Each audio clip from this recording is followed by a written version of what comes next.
NEET അപേക്ഷ നൽകി കഴിഞ്ഞാൽ നിങ്ങൾ അറിഞ്ഞിരിക്കേണ്ട 5 കാര്യങ്ങളെ പറ്റിയിട്ടാണ് നമ്മൾ ഇന്നത്തെ വീഡിയോയിൽ പറയാൻ പോകുന്നത്. ഞാൻ നിങ്ങളുടെ സ്വന്തം രഞ്ജിത്ത് കോളേജ് ഗുരു.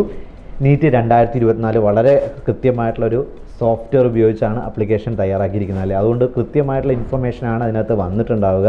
അപ്പോൾ തീർച്ചയായിട്ടും അതിന് ശേഷം വന്നിരിക്കുന്ന ആ ഒരു പ്രിൻ്റ് ഔട്ട് ആപ്ലിക്കേഷൻ ഫോം എന്ന് പറയുന്നത് തീർച്ചയായിട്ടും ഒരു കോപ്പിയെങ്കിലും നിങ്ങൾ ഹാർഡ് കോപ്പി ആയിട്ട് എടുക്കുക. തീർച്ചയായിട്ടും അത് ഡൗൺലോഡ് ചെയ്ത് അത് നിങ്ങളുടെ കമ്പ്യൂട്ടറിലും ഇമെയിലും സൂക്ഷിക്കുക എന്നുള്ളതാണ് ഒന്നാമത്തെ കാര്യം. അപ്പോൾ ആപ്ലിക്കേഷൻ കോപ്പി പൂർണ്ണമായിട്ടുള്ളത് കൃത്യമായിട്ട് വായിച്ചു നോക്കുക. അതിനകത്ത് എന്തെങ്കിലും തെറ്റ് വരുത്തിയിട്ടുണ്ടെങ്കിൽ അത് മനസ്സിലാക്കുക. ഇത് നിങ്ങളുടെ കയ്യിലൊരു ഹാർഡ് കോപ്പിയും പിന്നെ സോഫ്റ്റ് കോപ്പിയായിട്ടും കരുതുക. രണ്ടാമത്തെ കാര്യം എന്ന് പറയുന്നത് നിങ്ങളുടെ പാസ്പോർട്ട് സൈസ് ഫോട്ടോ ഒരു 6 എണ്ണമെങ്കിലും പ്രിൻ്റഡ് ആയിട്ട് കരുതുക. അതേപോലെ തന്നെ അതിൻ്റെ സോഫ്റ്റ് കോപ്പി നിങ്ങൾ എടുത്ത സ്ഥലത്ത് നിന്ന് വാങ്ങിച്ച് ഇമെയിലും കമ്പ്യൂട്ടറിലും പറ്റുവാണെങ്കിൽ കരുതുക, അല്ലെങ്കിൽ മൊബൈലിലും കരുതുക. അതേപോലെ തന്നെ പോസ്റ്റ് കാർഡ് സൈസ് ഫോട്ടോ 2 എണ്ണമെങ്കിലും നിങ്ങൾ ചുരുങ്ങിയതെടുക്കുക. അതിൻ്റെയും ആ ഹൈ ക്വാളിറ്റി സൈസ് നിങ്ങൾ സോഫ്റ്റ് കോപ്പിയായിട്ട് കരുതുക. ഇനി മൂന്നാമത്തെ കാര്യം എന്ന് പറയുന്നത് നിങ്ങൾ വെരിഫൈ ചെയ്തിരിക്കുന്ന ആ മൊബൈൽ നമ്പറും അതേപോലെ തന്നെ ഇമെയിൽ ഐ ഡിയും കൃത്യമായിട്ട് അത് റീറ്റെയിൻ ചെയ്യുക. ഇപ്പം ഫ്രീക്വൻ്റ് ആയിട്ട് നോക്കുക എന്നുള്ളതാണ്. ഓക്കെ, ഈ നമ്പറും ആ ഇമെയിൽ ഐ ഡി നിങ്ങൾ കളയരുത്. പ്രത്യേകിച്ച് സിമ്മുകൾ കുറച്ച് ഈ പരീക്ഷ കഴിയുന്നവരത്തേക്ക് നിങ്ങളത് റീചാർജ് ചെയ്യാനുള്ള കാര്യങ്ങൾ അല്ലെങ്കിൽ അത് നഷ്ടപ്പെട്ടു പോകാതിരിക്കാൻ നിങ്ങൾ മുൻകരുതലെടുക്കണം. എല്ലാ ഇൻഫർമേഷനും അതുവഴിയാണ് അറിയുക.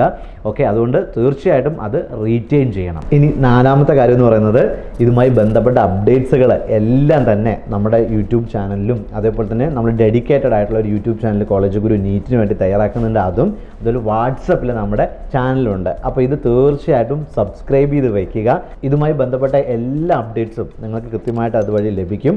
അതൊന്നും മിസ് ചെയ്യരുത്. കാരണം എല്ലാ ഇൻഫർമേഷനും വളരെ പ്രധാനപ്പെട്ടാണ്. ചെറുതാണെന്ന് വിചാരിക്കുന്ന കാര്യങ്ങൾ പോലും വളരെ പ്രധാനപ്പെട്ടതാണ്. അപ്പോൾ അതുകൊണ്ട് നിങ്ങളെ സംബന്ധിച്ചിടത്തോളം നിങ്ങൾ ചെയ്യേണ്ടത് കോളേജ് ഗുരുവായിട്ട് കോൺടാക്ട് ചെയ്യുക, കൃത്യമായിട്ടുള്ളൊരു ഗൈഡൻസ് എടുക്കുക എന്നുള്ളതാണ്. ഇനി 5ാമത്തെ കാര്യം എന്ന് പറഞ്ഞാൽ ഇതെല്ലാം കൃത്യമായിട്ട് ചെയ്തു വെച്ച് ഇനി വളരെ കുറച്ച് ദിവസങ്ങൾ മാത്രമാണ് നമ്മുടെ മുമ്പിൽ ഈ പരീക്ഷയ്ക്ക് പ്രിപ്പയർ ചെയ്യാനുള്ളത്. അപ്പം ഒരുവിധ ടെൻഷനും ഇല്ലാതെ ഏറ്റവും കൃത്യമായിട്ട് സ്റ്റഡി പ്ലാനോട് കൂടിയിട്ട് നിങ്ങൾ പഠിക്കുക. ഏറ്റവും നല്ലൊരു റിസൾട്ട് എടുക്കാനായിട്ട്, ഏറ്റവും നല്ലൊരു എഫേർട്ട് നിങ്ങൾക്ക് ആ എക്സാമിൽ കൊടുക്കാനായിട്ട്, ഏറ്റവും നല്ല മാർക്ക് ലഭിക്കാൻ വേണ്ടിയിട്ടുള്ള കൃത്യമായിട്ടുള്ള ചിട്ടയായിട്ടുള്ളൊരു പഠനം, അതിനകത്തേക്ക് നിങ്ങൾ മുമ്പോട്ട് പോകുക.